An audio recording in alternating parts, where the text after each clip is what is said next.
ബാക്കി എല്ലായിടത്തും 10 വർഷം കൂടുമ്പോൾ ശമ്പളം കൂട്ടുന്നത്, പെൻഷൻ കൂട്ടുന്നത്. ഇവിടെ 5 വർഷം കൂടുമ്പോഴാണ് കൂട്ടുന്നത്. അങ്ങനെ 2021 ഏപ്രിൽ മാസത്തിൽ നടപ്പാക്കിയ ശമ്പളം വർധനവിന്റെ ഫലമായി ശമ്പളം വർദ്ധിച്ചത് എത്രയാണെന്നറിയാമോ? CAG റിപ്പോർട്ട് പറയുന്നു 59.14%. എന്ന് പറഞ്ഞാൽ ഏതാണ്ട് 60% ശമ്പളം കൂട്ടുക ചെയ്ത് ഒരൊറ്റ അടിക്ക് അങ്ങ് കൂട്ടി. അപ്പൊ ശമ്പളം മാത്രമല്ല കൂട്ടിയത്, ശമ്പളം കൂട്ടുന്നതനുസരിച്ച് ആനുപാതികമായി പെൻഷന്റെ വർധനവുണ്ടാവും. 42% പെൻഷനും കൂടെ കൂടി. അങ്ങനെ 42% പെൻഷനും 59.14% ശമ്പളവും 2021 ഏപ്രിൽ മാസത്തില് കൂട്ടി. അതെന്താ അങ്ങനെ ഒരു ഡേറ്റ്? കാരണം 2021 മെയ് മാസത്തിലെ ഇലക്ഷൻ ആയിരുന്നു, അസംബ്ലി ഇലക്ഷൻ. അപ്പൊ ആ അസംബ്ലി ഇലക്ഷന് തൊട്ട് മുമ്പ് ഇവരെ ഒന്ന് സൂപ്പിച്ചതാണ്.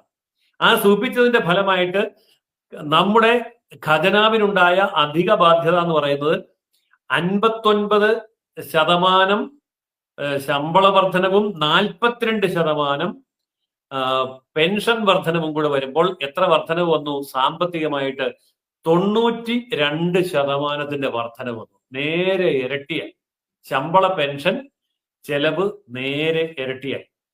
ഇതാണ് കേരളത്തിന്റെ സമ്പദ് വ്യവസ്ഥ തകരാൻ കാരണം. ഇത് എങ്ങോട്ടാണ് പോകുന്നത് എന്നുള്ളതാണ് മനസ്സിലാക്കേണ്ടത്. അതായത് കേരള സംസ്ഥാനത്തിന്റെ ആകെ സാമ്പത്തിക വരുമാനത്തിന്റെ 82.29% പോകുന്നത് 5,40,000 സർക്കാർ ഉദ്യോഗസ്ഥന്മാരിലേക്കാണ്. ഈ 5,40,000 സർക്കാർ ഉദ്യോഗസ്ഥന്മാരെന്ന് പറയുന്നത് കേരള ജനസംഖ്യയുടെ 1.62% എന്ന് പറഞ്ഞാൽ 1.5%. അപ്പോൾ 100% ആൾക്കാർ നികുതി കൊടുക്കുന്നു. അതിന്റെ 82.29% കേവലം 1.5% സർക്കാർ ഉദ്യോഗസ്ഥന്മാർ കൊണ്ടുവന്നു. ഇതല്ലേ ഈ സംസ്ഥാനത്തിന്റെ അവസ്ഥ? അപ്പോൾ നമുക്ക് സമയക്കുറവ് കൊണ്ട് ബാക്കി ഞാൻ വലിയ കണക്കൊന്നും പറയുന്നില്ല. നമ്മുടെ തൊട്ടടുത്ത് കിടക്കുന്ന തമിഴ്നാട് എന്ന് പറയുന്ന സംസ്ഥാനത്തിന്റെ ഇതേ കണക്ക് നമുക്കൊന്ന് പരിശോധിച്ച് നോക്കാം. അവിടെ നമ്മുടെ തൊട്ടടുത്ത സംസ്ഥാനത്ത് തമിഴ്നാട്ടില് ഒരു വർഷം അവിടെ കൊടുക്കുന്ന ചെലവ്, അതായത് ശമ്പളത്തിന് കൊടുക്കുന്നത് 28%. കേരളത്തിലോ നേരെ തിരിച്ചിട്ടാൽ 28 നേരെ മറിച്ചിട്ടാൽ 82. തമിഴ്നാട്ടിൽ ആകെ വരുമാനത്തിന്റെ 28% ശമ്പളത്തിന് കൊടുക്കുമ്പോൾ കേരളത്തിൽ 82% കൊടുക്കുന്നത്. അവിടുത്തെ ഒരു വർഷത്തെ റവന്യൂ വരുമാനം 2,99,080 കോടി രൂപയാണ്. അത്രയും വരുമാനം തമിഴ്നാട്ടിൽ റവന്യൂ വരുമാനം വരുമ്പോൾ അവിടെ സാലറിക്ക് വേണ്ടി ചെലവാകുന്നത് 84,932 കോടി, പെൻഷന് വേണ്ടി ചെലവാകുന്നത് 37,663 കോടി, ഇതിനു വേണ്ടി വരുന്ന ഇൻട്രസ്റ്റ്, അതായത് പലിശയ്ക്ക് വേണ്ടി ചെലവാകുന്നത് 63,722 കോടി. ഇതെല്ലാം കൂടെ കൂട്ടിയാൽ 1,86,317 കോടി.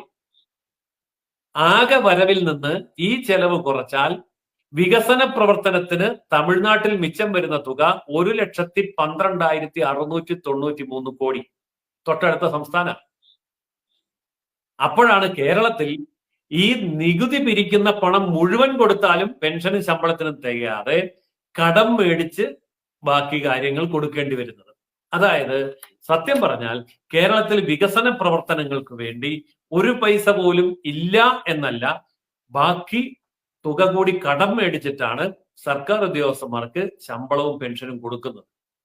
അപ്പോൾ നമുക്ക് ചോദിക്കാം, നമ്മുടെ റോഡൊക്കെ ടാർ ചെയ്യുന്നുണ്ടല്ലോ, നമ്മൾ കലുങ്ക് പണിയുന്നുണ്ടല്ലോ, നമുക്ക് സ്കൂളുകൾക്കും ആശുപത്രികൾക്കും വേണ്ടി പുതിയ കെട്ടിടം പണിയുന്നുണ്ടല്ലോ, ഇവിടെയുള്ളവർക്കൊക്കെ ശമ്പളം കൊടുക്കുന്നുണ്ടല്ലോ, മറ്റു ചെലവുകളും കാര്യങ്ങളൊക്കെ എങ്ങനെയാണ് നടക്കുന്നത്?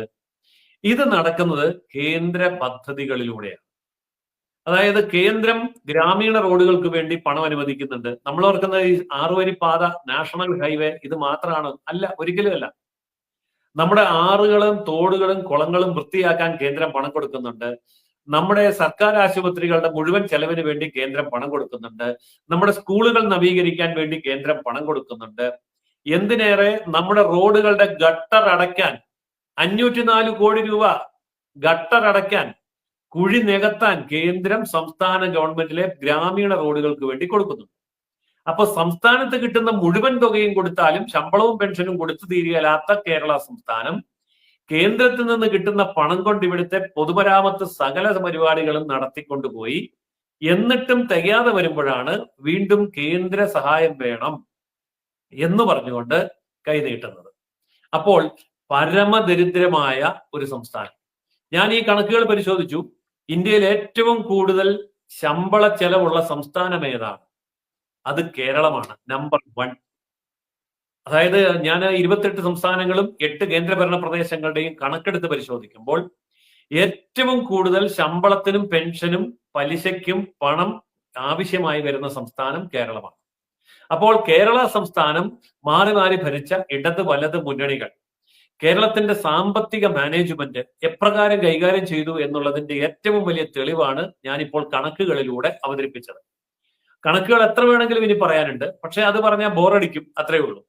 ഇതെങ്ങനെ സംഭവിക്കുന്നു എന്ന കാര്യമാണ് മലയാളി മനസ്സിലാക്കേണ്ടത്. ഇപ്പോൾ പലപ്പോഴും നമ്മുടെ സംസ്ഥാന സർക്കാർ നിസ്സഹായരായി പോകുന്ന ചില കാര്യങ്ങൾ. ഇപ്പൊ ഉദാഹരണം പറഞ്ഞാൽ, ഇപ്പൊ ലീവ് സറണ്ടർ എന്ന് പറഞ്ഞ പരിപാടിയുണ്ട്. 12 മാസം ജോലി ചെയ്യണ്ട, 11 മാസം ജോലി ചെയ്യുന്നു, 1 മാസം ജോലി ചെയ്തതായി കണക്കാക്കി ലീവ് സറണ്ടർ ചെയ്ത് പൈസ ഇങ്ങോട്ട് മേടിക്കും. അതായത് 12 മാസം ജോലി ചെയ്താൽ 13 മാസത്തെ ശമ്പളം കിട്ടും. അതാണ് കേരളം. ഇതൊക്കെ എത്ര വലിയ സാമ്പത്തിക അനാചാരവും ദുരാചാരവുമാണെന്നുള്ളത് മലയാളികൾ തീരുമാനിക്കേണ്ട കാര്യമാണ്. പക്ഷെ എന്ത് പറ്റി? പണമില്ല. കഴിഞ്ഞ 5 കൊല്ലമായി ഈ ലീവ് സറണ്ടർ കൊടുത്തിട്ടില്ല. അത് അക്യുമുലേറ്റ് ചെയ്ത് അവിടെ ഉണ്ട്, പിന്നെ തരും, കോഴിക്ക് മുല വരുന്ന പോലെ പിന്നെ തരും എന്ന് പറഞ്ഞുകൊണ്ടിരിക്കുക. അതുപോലെ തന്നെയാണ് DA കുടിശ്ശിക. ഇപ്പൊ 19% DA കുടിശ്ശിക കൊടുക്കാനുണ്ട്, വർഷങ്ങളായിട്ട് അത് കൊടുത്തിട്ടില്ല. ഇത് എന്താണ് ഈ DA കുടിശ്ശിക എന്നുള്ളത് അറിയാമല്ലോ. ക്ഷാമബത്ത എന്ന് മലയാളത്തിൽ പറയും. അതായത് വിലക്കയറ്റത്തിനനുസരിച്ച് സർക്കാർ ഉദ്യോഗസ്ഥന്മാരെ സംരക്ഷിക്കാൻ വേണ്ടി ഉണ്ടാക്കുന്നതാണ്. അതും കൊടുത്തിട്ടില്ല. മൂന്നാമതൊരെണ്ണം ഇപ്പൊ തടസ്സപ്പെട്ടു പോയത് നഗര അലവൻസ്. ഗ്രാമത്തിൽ ജീവിക്കുന്നവരുടെ ചെലവല്ലല്ലോ നഗരത്തിലുള്ളത്. അതുകൊണ്ട് നഗരത്തിലുള്ളവർക്ക് ഒരു അഡീഷണൽ അലവൻസ് കൊടുക്കുന്നുണ്ട്. അതും നിന്നുപോയി. ചുരുക്കി പറഞ്ഞാൽ സർക്കാർ കൊടുക്കാനുള്ള ഈ ശമ്പളവും അതിനനുബന്ധ ചെലവുകളും ഓരോന്നോരോന്നായിട്ട് വെട്ടിക്കുറച്ച് വരികയാണ്. പിന്നെ കടം മേടിക്കുന്ന പണം കണ്ടമാനം പമ്പ് ചെയ്തിട്ടാണ് KSEB മുതൽ KSRTC വരെയുള്ള പൊതുമേഖലാ സ്ഥാപനങ്ങളെ നിലനിർത്തുന്നത്. അപ്പൊ ചുരുക്കി പറഞ്ഞാൽ കേരളം ഒരു വലിയ സാമ്പത്തിക ആറ്റം ബോംബിന്റെ മുകളിൽ കയറിയിരിക്കുകയാണ്. ഏത് നിമിഷം ഇത് താഴെ പോകും എന്നറിയില്ല. എനിക്കൊരു സംശയമുള്ളത്, ഒരു തവണ കൂടി തീർച്ചയായിട്ടും പിണറായി വിജയൻ അധികാരത്തിൽ വരുമെന്നാണ്. കാരണം ഈ കണക്കറിയാവുന്നവന്മാർ UDF-ലുണ്ട്.